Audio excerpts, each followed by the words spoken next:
Okay, so we're talking about the presidential election of 2024. And if you've been paying attention, you know that the top two candidates are the Democratic candidate for president is Kamala Harris.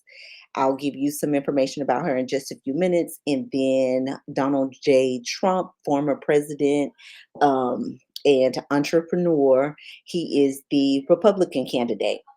They also have Jill Stein, who is a candidate for the Green Party. And then there is an independent person.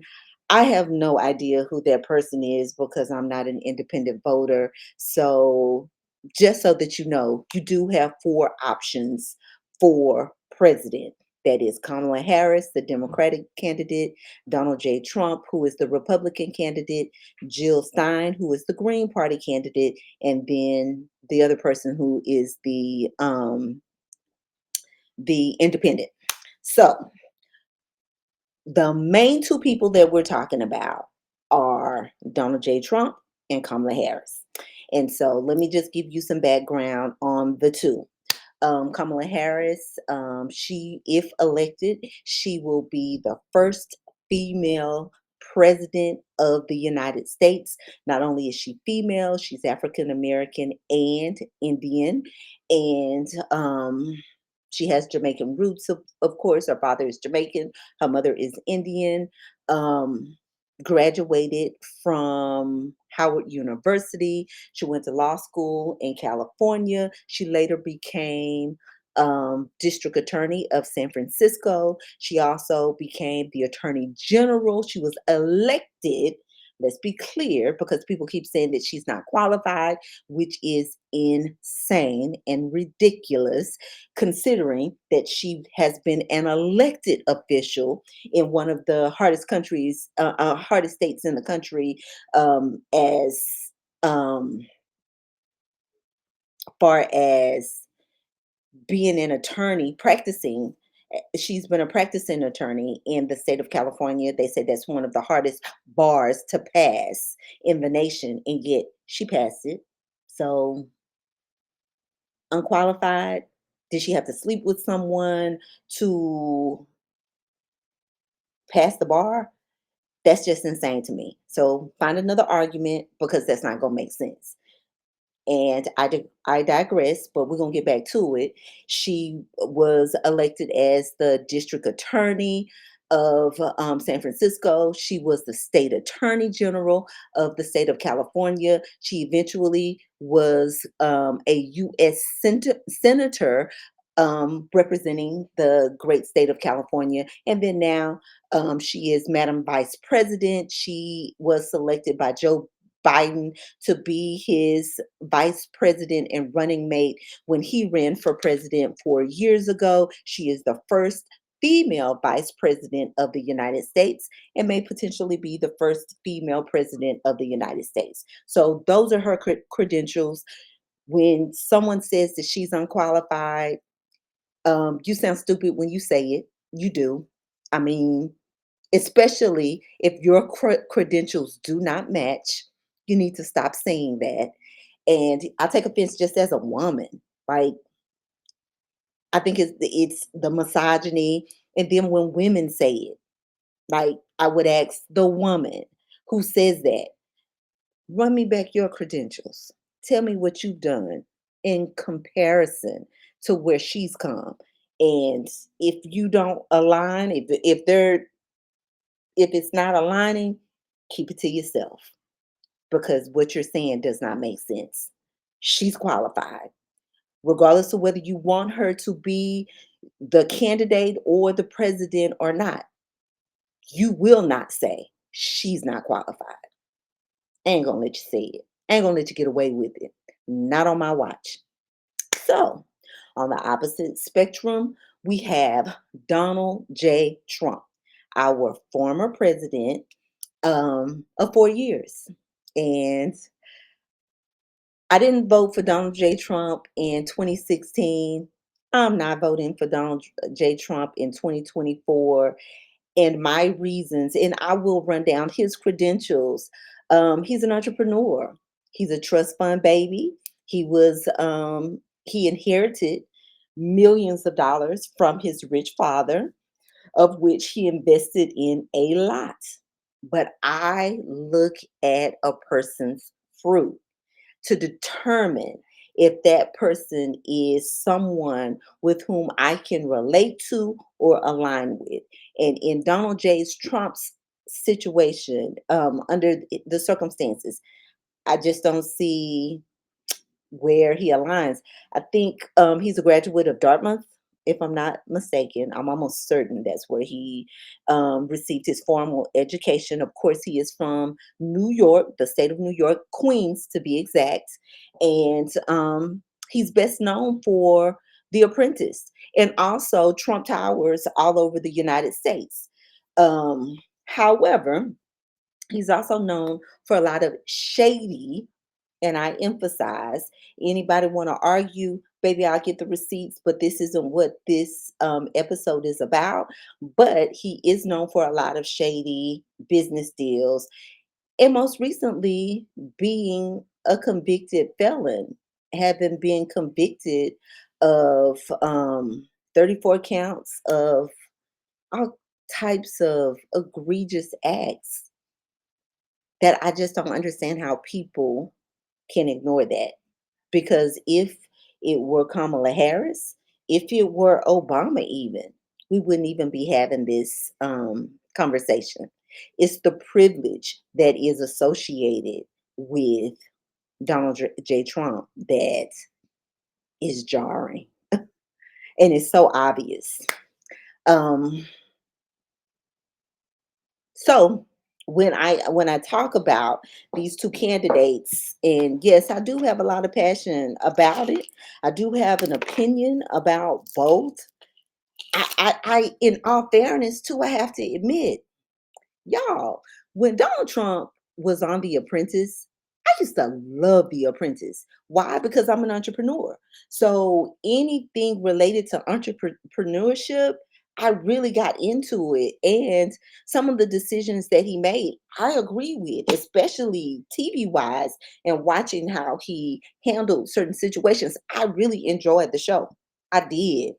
But the way I feel about an actor running for president versus um, a prosecutor who is tried and true, who has done this and performed this job, and for people to say that she's unqualified basically because of misogyny, sexism, racism, all these reasons and isms is ridiculous to me.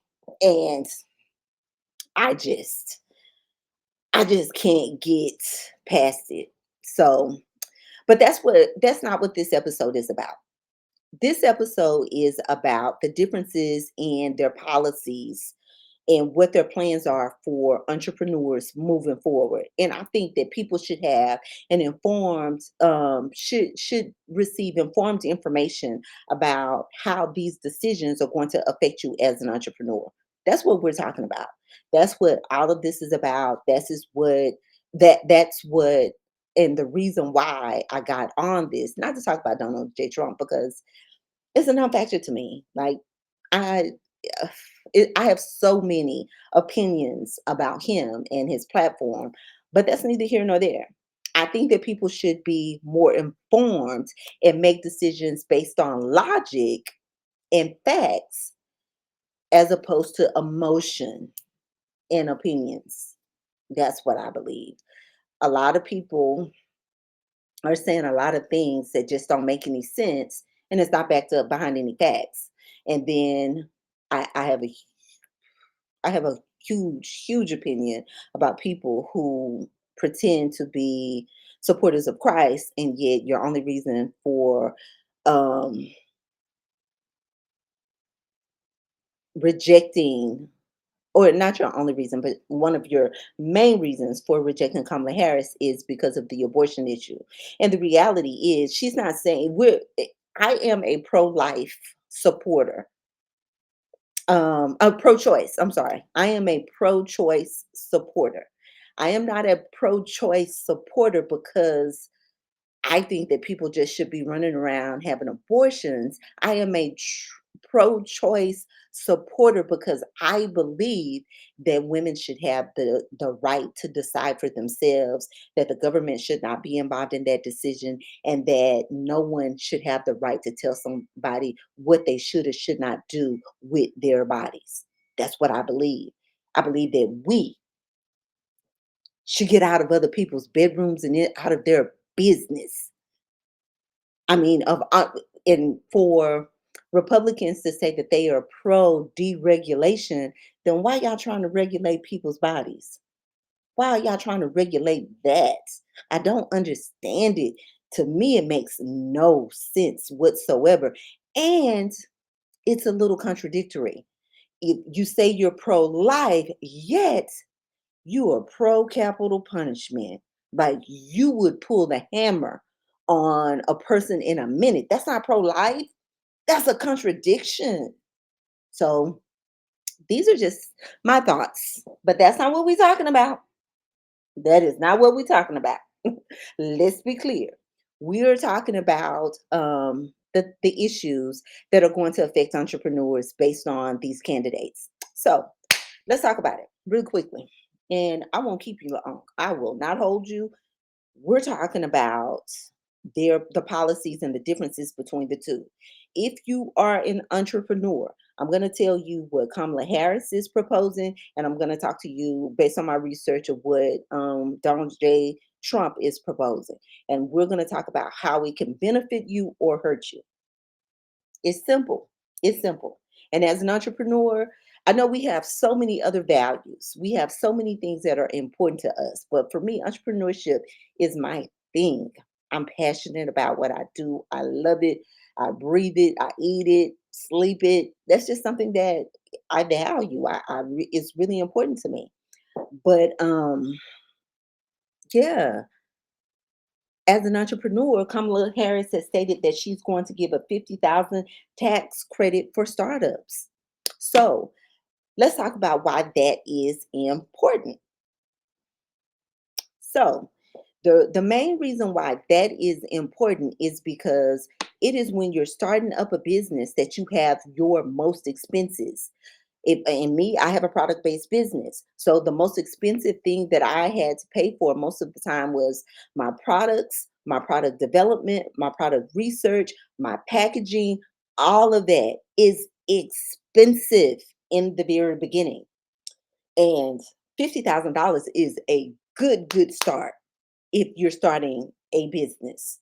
That should get everything that you need. Once you've gotten your product, you've done your product research, you've done product development, and you've created the product, and you know what product that you want to put into market, that should pay for all of those initial fees, as well as your branding, your website, your logo. All of that information will be included in those expenses that you're going to get credit for. That's easy money. You can't tell me that it's not. If you have ever even thought about starting a business and you didn't know you didn't start because you didn't have the money, here it is. Here it is. I there are so many things that we could do with that startup money. And I made a list just so that I don't miss anything. Your state filing. Let's say you want to start with an LLC. Of course, in Texas, to start your LLC is $300 to file. That's your startup money. And then, of course, any other licenses and registrations, that's what you're going to use your money for. Any insurance you need to insure your products. That's what you're going to use that money for. If you, let's say you have a bakery, let's say it's something of that nature, you're gonna need a location to start to cook. You need your equipment. You need all the things that you're gonna bake your cookies and your cakes with. That's what that $50,000 can help you with. Marketing, utilities for the bakery, your taxes, your legal fees, any supplies, any special technology that you're going to need, any employees and human capital. That's what that money could be used for. Any professional services that's going to help you. And In your first year, that's when you're going to want to get as much information as you can. So you could use that money for travel and for conferences, for workshops, anything that's going to help you to build that brand. $50,000 will go a long way. $50,000 to start that business. I'm telling you, if you're an entrepreneur or if you've been thinking about becoming an entrepreneur, I, I don't know anybody that can make it any plainer. If you don't want that money, it's because you just don't like her. And that's if that's how you feel, hey, that's how you feel. The other alternative, another option, she's given $25,000 to buy a home. Now, for first time home buyers, did you guys know that even if you haven't bought a house in 3 years, you could still get a first time home buyer's credit? You could use that 25,000 for that. That could be your investment home. I'm just saying. That's another opportunity for entrepreneurs. I'm just telling y'all that if you're trying to act as if one, she doesn't have policy or she's not doing anything that would benefit or help you to get ahead, then you basically just don't want to get ahead. You're being honorary and prideful, and that's going to keep you broke. I know a lot of broke Republicans, and they're Republicans because they're being told not to vote Democrat. And it's just crazy because the Democrats are the ones that are helping you to get ahead. And especially women, as women, when they're trying to take your voting rights away, they're trying to take your reproductive rights away. How are you voting against your own best interests? How? How, Sway? How? I don't get it. I don't understand it. I will never understand it. I'll never understand how people don't vote at all. Like, you're a group of people that I just like respect for. Like, I spoke with a lot of young people that say they've never voted, and yes, yet they have children. And the Republican Party is talking about taking away the Department of Education that would benefit their children with Head Start programs. They're talking about taking away Planned Parenthood that would help with pregnancies and birth control and all kinds of issues. You're a woman, and yet you don't want to vote for a woman who has your best interests at heart. Why? Because you are likely you don't like, you don't, just be honest, and you don't want her to be ahead of you. It's an envy thing. It's a jealousy thing. It's a how dare she thing. Who does she think she is type of thing. Sis, we clocked it a long time ago. We did. I know your type. We know your type. And fellas, that goes for you too. The guys that think a woman can't run the country, but yet and still, I come from a single parent household with brothers that I know for a fact that my mama could have ran this country single handedly. You can't tell me that she and my grandmother, the way they handle business. And I know many women just like them, but just never given the chance or the opportunity because of who they were. They were deemed unqualified. They were disqualified under so many circumstances. But hey, that's a whole nother subject. But I will tell you this. Enough of that. Those are the ways that Kamala Harris Kamala Harris's policy can benefit entrepreneurs. If you're an entrepreneur, if you've ever been thinking about an entrepreneur, being an entrepreneur, it seems like a shoe in for you. Now, on the opposite spectrum, we're going to talk about what Donald Trump is planning based on, and I'm just going by things that he's said and then things that I've read on his website. Now, Project 2025 is a big deal because Project 2025 is going to strip us of a lot of our rights. I think that minorities forget sometimes that they're minorities. I'm speaking to every minority that is voting for the Republican Party that really wants to minimize you and take away your rights.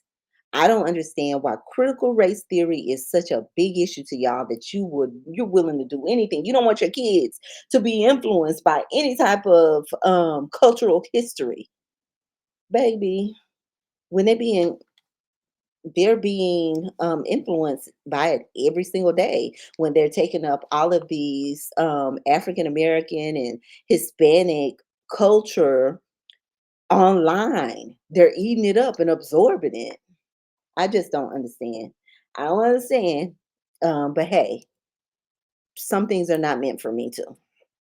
But I will say this: Donald Trump, he wants to impose these tariffs.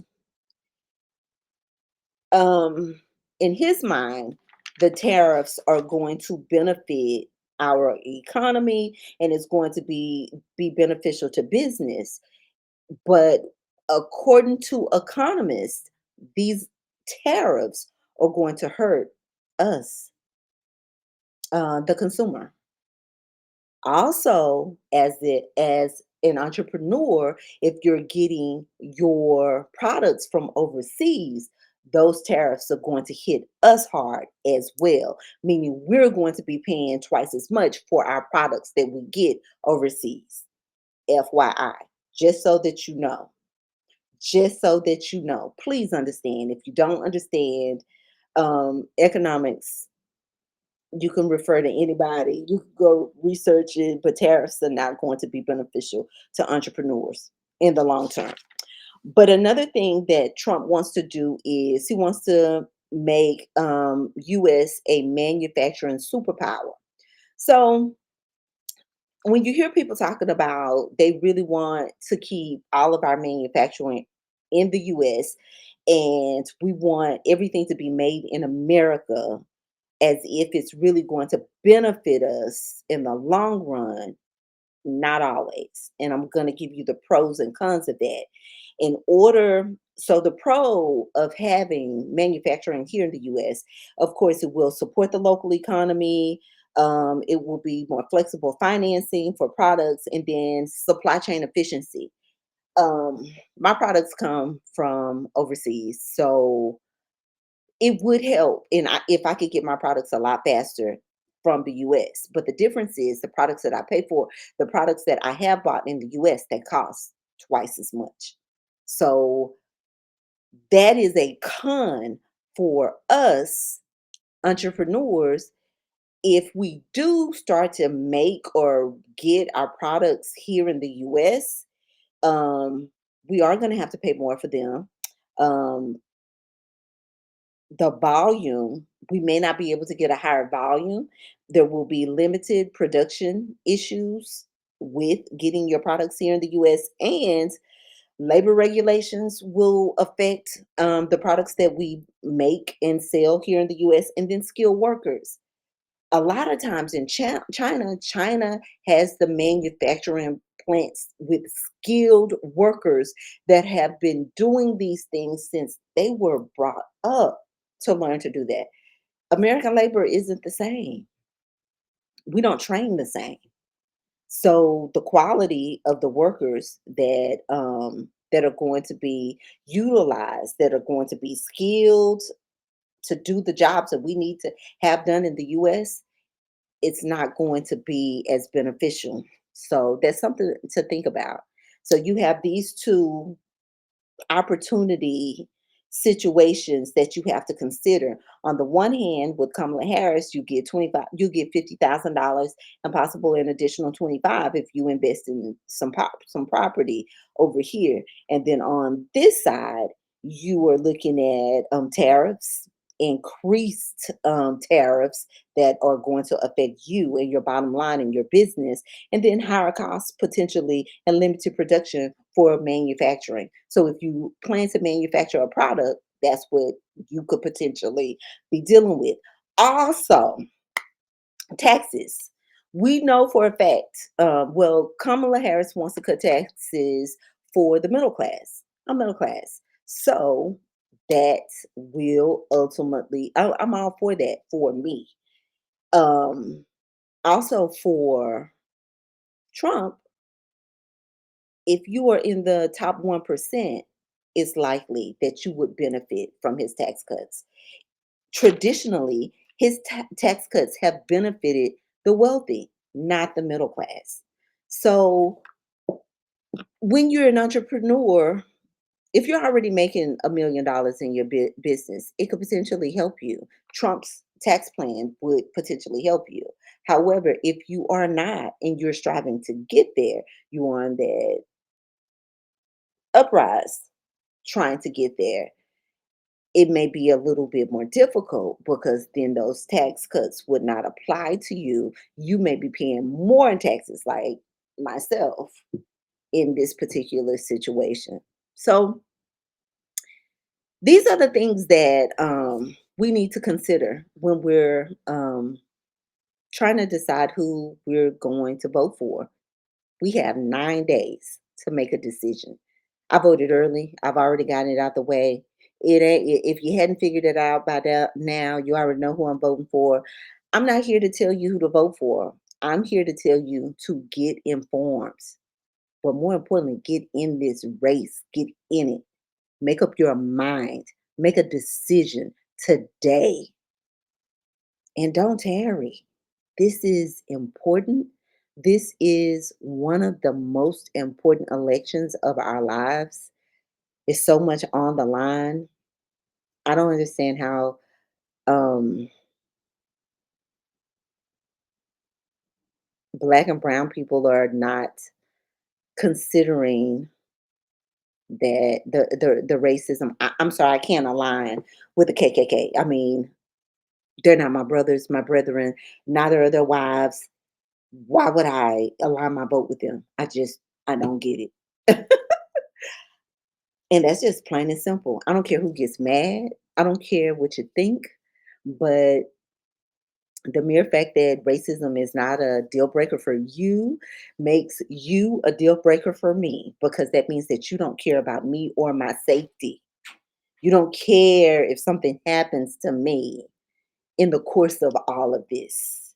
And you call yourself a friend of mine or someone who has stated that you care about me. You don't care. You don't care. You don't care that that they're going to start a stop and frisk with people of color, that people of color are killed by the police at larger rates than anybody else randomly. You don't care. You don't care about that. So because of that, yeah, I'm good on you. I am good on you. And that is the reason why I'm making this episode. I think it's important that people understand that there's a lot on the line. Our freedom is really in jeopardy. It really is. And I don't hate anyone, but I hear hate in the voices of people who are trying to encourage others every day to vote for this other side. I hear hate. I hear hate in their speeches. I hear hate in their voices. I hear dislike. I hear extreme, extreme vitriol that is not brotherly, that is not godly, that is not supportive of in any way of a national cohesive unity. I don't hear that. So when you get ready to go to the polls, remember, if you're an entrepreneur, these are the things that are should be important to you as an entrepreneur. How can you advance and push the needle for your business? Um, if you're not an entrepreneur, please consider what's best for you and your family. And also remember that God is love, and anything that is spoken in hate or disgust or anything that mocks God in any way is not God. It's not God under any circumstances. So that's all I have. If you liked this podcast episode, please like and share. Um, Give me a review. Tell me what you think. And send me some fan mail. If you disagree with anything that I've said, I'm open.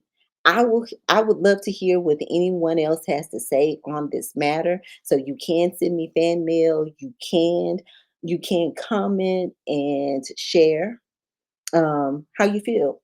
If there's anything that you want to fact check, if you want to correct anything that I've spoken on, feel free. Feel free. I would love to have a dialogue with you anytime. But more importantly, I want to encourage you to vote your interests. And please keep in mind, do not let people mislead you with information. This information is free, it is available to all. Um, there are videos of everybody all over the internet, but go to Kamala Harris's page to get the facts. And you can go to Trump's page and you can go to his website. It's a little misleading, but he's talked on various platforms and told you exactly who he is. Just make sure you're listening. Make sure you're listening. If not, you'll be misled. And that's all I have. Thank you for listening to the Punchline Podcast. And you may listen to this podcast wherever you get your podcasts. You can download and share. And God bless America. Go vote.